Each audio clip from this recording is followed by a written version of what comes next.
Hey guys, welcome back. It's Grim Reaper coming at you for another video for Raid Shadows. It's a one and only showcase again today, and I did a video on this yesterday. We're going to do a video on it today, just generally because I believe a lot of people don't have this champion, and I want to showcase a champion that some people I kind of feel like a sleeping on, right? A little bit. So this is super fast. It's a lot faster and the team we did yesterday. We're going to talk about City and the boss and what happens if you don't have Morgan, right? Morgan was older fusion, super OP for the boss. Don't have to worry about anything like timings and stuff like that. And what do you do if you don't have Morgan? Well, we're going to do that today. And I want to point out today, I actually have the second, that's actually the joint top highest turn rotation for this boss, so I want to share this with you today. How are you guys finding this Cursed City rotation? Let me down in the comments. I want to hear how you guys doing. What are your thoughts about the second rotation? Is it easier? Is it harder? Depending on what champions you got, I suppose, on your account. Anyway, so for today's team, we have Cardio, which we used yesterday. We have Sifi, which we used yesterday. Brodus, which we used yesterday. Hugo, which we used yesterday. But we do have one difference. We have a Salad versus Morgan. Now, this is a super quick team, and it was faster on Morgan. I think it's just generally because my gear is better, my roast is better. As you can see, I am joint top with Nightshades with 81 turns. This one was 91 turns, so it's a bit longer. But as you can see, Salad is definitely up there. And then we've got Snake there with fourth with a Salad as well. And then we have another Morgan. So really, like Morgan and Salad, don't know why they're together. Wasn't really needed, but it's one of them ones. So let's go into recording, and I want to go through some like tips and tricks afterwards and stuff like that. So I'm gonna go ahead and let you watch the recording.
Okay, so we're going to talk about some key points that I did differently for here and what I'm trying to do with like the team setup and a couple of key things today. Might have gone over these key things yesterday. Might mention like a couple of key things that is maybe not why might not mention yesterday. So this is one thing. So one thing, my CF is like super fast, right? So I want to land a decrease attack to cause him to use his A3 first. If he has decrease attack on him, I think it's like something like decrease attack, defense down, or something like that. He's always going to do his A3 first. So that's something that I want him to do, right? And if you go do that, we need to get the block buffs up. Well, now my CF is that fast. She's going to take 2 turns by the time this boss takes 1. And it's a little bit nutty, but my CF is like 405 speed or whatever. So she takes 2 turns generally because of that. So at first, I A1. Now, if your CF is slower, like 360, you might want to just test it, but you might want to do the A3, like A2 first, and then see if the boss will take a turn. If he takes a turn, you're fine. You should be all daisy. Don't worry about Rose, he cleanses itself anyway. It's salad you don't want to get cleansed, so you want cardio to be faster than your salad. You want your salad to go after that as well. Everyone faster than 250 speed as well. Actually, my cardio is not properly built for this because it's a finite build, which makes this team even better in my opinion, because these champions are not built correctly. You got C3 Arena, squishy. You got Salad, who is built correctly for it, to be honest. You have Rhodas Arena, Guard Alpha Fire Knight, and then you have UK that is built for it correctly. So this team is very squishy. We need to be careful. We need to keep the decrease attack down. So we're going to just open up with A1, everyone's A1 abilities. We get a Brimstone as well. We actually only want to do the A1 here. The reason why we only want to do A1 here, we want to keep the extra turn and we don't want to buff up again. So for that. And then we're just going to use the A1 here. Don't use ally attack. Then as you can see, we take a turn before the boss takes a turn. And then he will take the turn so we don't get stunned. We do get a increased attack on this. So this is where you goes A2 is really strong because we don't want to increase attack. This form can hit hard. Doesn't hit as hard as the second form, but it can hit hard. And my team's squishy. I've already mentioned that. So we're going to go ahead and strip off that decrease attack. So increase attack and get our buffs out. Here we go, the heal reduction, no extra turn, as you can see, so there's no leech. So I want to keep this extra turn because the A3 will put the heal reduction on duration. So it means that we'll lose the heal reduction and they will still have like 2 turns or 3 turns left. So I want to keep the extra turn. So when we want to put the heal reduction back on, then we can just do the extra turn and then go into it again. So just bear that in mind when you're using salad. So the Rhodas, we open with the A2 first, make the HP bigger, and then we go with the A2 there. And then this is when you want to save Cardiel's ally attack when you want to place decrease attack. So this is where we saved it to get you go to get an extra attack on the boss and get the decrease attack down just to give us more survivability. Now this is key to do this throughout the whole run. If you do this throughout the whole run, you generally could be quite fine. As you can see, he doesn't heal. Brimstone kicks in. Is A2, doesn't really do anything to us. As you can see, we do the extra turn there. We have lost the heal reduction to kind of just bear in mind. This is where Master Hexer is really important to take on your masteries. I clearly don't have Master Tex out on my salad. So, you know, he was a Hydra build, so he's probably got like War Master or something like that. Totally wrong. That's not good for this boss. It is worth pointing out I do have Cycle of Magic on Cifi and Cycle of Violence on Rhodas because they're arena build, so that kind of screws things up. But Cifi and Rhodas are just super OP for this boss as well, which makes it super easy. As you'll see, my Rhodas is a lot better than B's, and you'll see that my Rhodas deals with this boss a lot faster and also hits much harder. So again, we're just going to take extra turns. We're not going to try and buff up at all. We don't really want to put any buffs on us. We want some buffs, or the boss won't do his A3 in the second form. So when he takes his second form, you want him to do his A3, his A2, and then A1. You don't want him to go straight into his A1 for this strategy. I kind of prefer it when he goes like that. You can, or there is a way to control the boss to only do his second form and stay with A1. But for me, that just sounds risky. So just kind of think about that. Like, I have the timings, so I can time the skills and keep him controlled. So we don't buff up here. We have a few buffs on us here with continuous heal, so that's generally enough. So he'll go into his A3 like I spoke about. He does a cleanse. He will reverse our buff, so heal reduction, heal continuous heal for heal reduction on us. The sleepers are irresistible, so there's nothing we can do about that. But Rose will still cleanse itself quite early anyway, and then we want him to go into A2 pretty quickly. So Rose will do, as you can see, Rose cleanse itself, right? 114k there. He does his A2, which is again was what we want. We get a few counter attack abilities here, and then as you see, we have heal reduction again. We'll take that extra turn. We'll get the leech out, because leeches, no, there's nothing wrong with leech. We do the Rotus 8-2 because we don't really want an extra turn, to be honest. You'll notice now that we'll play the block buffs and revive. The revive on death, generally because I want him to target one of the champions, and with the revive on death, we come back up with from without using C-Fees revive. We want to try and keep C-Fees revive as like a backup, and you want to keep UK's revive as a backup. So I put the heal reduction on the revive with cardio, and then we'll do the block buff. So that's something to kind of bear in mind.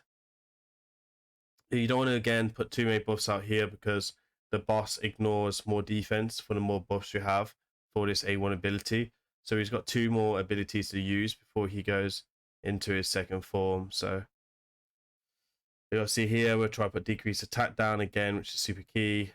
And I'm just trying to be careful not to outrun his blocks buff. So again, we have decrease attack. Macardia somehow survives, I'm not too sure how. But then do put up the block buffs before he transforms to make sure we don't get stunned. Rodus, for some reason, will love his extra turns. Never does this in arena for me. But hey ho, what can you do? Again, you want to save the ally attack for then the second rotation. You don't want to be doing anything really. And then we're just going to take our turns. Yes, Salad's got the block boss for 3 turns. He goes into his other ability, and then we're going to cycle and rinse the abilities. So again, he does his A3. We see the increased attack. The only person that doesn't have block boss is Rodus, which is fine. We can play the ally attack for the decreased attack again, and then A2 in for that for the block buffs and cleanse the decreased attack. And then again, you're going to come in with the continuous heal for this boss here, and be done so like so. And again, rinse and repeat all the way through. So that's about it for the boss. We're going to go all the way to the end now. As you see, I did this one for the recording at 93 turns, and the other one was at 81 turns. So probably because of Rose's extra turns and some extra abilities, but generally as well, heavy brimstone again really does help. I've only got brimstone 1 champion here. Put around multiple brimstones, to be honest, and you actually see Soul Reaper kill the boss. So let's see the gearing stats, and hopefully I'm not too talking too much, right? So yeah, let's see cardio. Again, you can use Bad Al Khazar, as you saw in the recording yesterday. So this is my cardio for Fire Knight. We have 59,000 HP, 3,400 defense, 234 speed, and again, resistance and accuracy doesn't really matter. The critical damage, critical rate does not matter. Just ignore these. My advice is build cardio with 75,000 HP plus, and then 250 speeds plus, and then that's about it. You just want your cardio to be just faster than your Salad to just basically cleanse and stuff like that, and your Salad or your Morgan as well. So yeah, kind of bear that in mind. The masteries again not really that good. We have Warmaster here and stuff like that. So these are not viable masteries for finite. Sorry, they are for finite and not viable for this boss. But again, it's a bonus. It worked. I didn't have to go ahead and change them. UK, which is probably the second star of the show for me in this. As you can see, we do have Warmaster. I'm really lucky. I do have Cycle of Violence, so I'm even more lucky not to be RIP'd by this boss. We do have Brimstone as the blessing, and if against this boss, I would take that. Yeah, so that's just ideal. We are coming with accuracy, HP, and defense along the top, along the bottom, and then we go speed, HP glove, and HP chest. Now you can take defense, but I generally think that HP is better for second form, so that's why we've gone like that really. And you can take Warmaster, sorry, Eagle Eye over Warmaster. You don't need to take Warmaster; it's just a bonus if you can, and save you on masteries. As you can see, we have 491 accuracy. You do need 485 accuracy plus, so just bear that in mind. We do have 75,000 HP, 3,000 defense. Again, defense doesn't match with second form, so just bear that in mind. And again, you want faster and 250 speed. They're like the key things to kind of really take away from this. Again, we have a arena CF, so very squishy, kind of just doing a thing. I have got Max Great Hall, I've got Guardian factions. These things, they add up, you know, so just take this into consideration. If it was more of a squishy account, you could just easily drop a load of speed. Again, you need CF like 250 speed. Like, just need CF to be the fastest. Like 270 is good enough. And most people who are trying to clear this boss should be having 270 speed. HP again, 200. 65,000 HP is kind of where you want to go. Defense doesn't really matter, but keep it around about 3,000. Masteries, again, arena, so we've got timely intervention, lasting gift, cycle of violence. Do not take this. Cycle of magic, sorry. Do not take that. That's really bad for the boss. Rhodas, again, kind of like arena kind of builds, right? Masteries. So let me go ahead and just switch off my camera. So these are the arena masteries. They definitely could be better, so I might need to think about resetting these because these are not the best arena masteries right now for a Rhodas. So there's something I need to think about. I didn't actually realize I didn't change them that long. So yeah, again, Rhodas, high HP. Rhodas can still do damage with high HP. That's something to kind of bear in mind. It's good to make him fast, and they're very free to play friendly stats here. So you know, we've got good speed. Again, you don't need this much speed, but if you can get it, do it. You see him be just there with way less. And then I think after that is everyone other than Salad, right? So Salad is the most important champion here. He is going to be the one that keeps you in this game long enough to kill this boss. Again, we've got really high HP, right? So we got 75,000 HP. Take Brimstone on him if you can. This will give you more HP. This will give you a second Brimstone to kill the boss. So my recommendation for blessing for this boss would be Brimstone.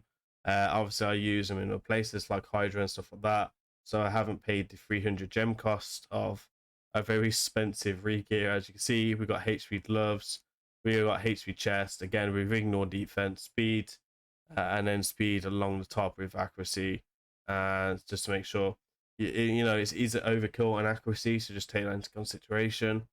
And then for masteries, again, Warmaster tier 6.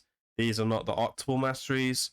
You could just easily come down here for extra accuracy. Take here, Master Hexa would be generally something you really want to take. And then take Eagle Eye as a tier 6 mastery.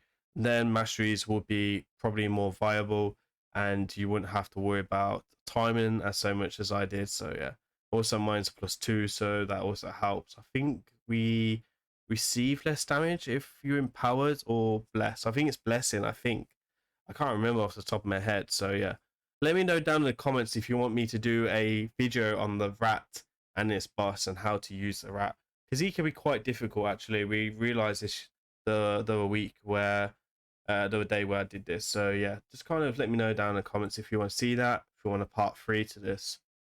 Anyway, guys, I think I've covered everyone in my team.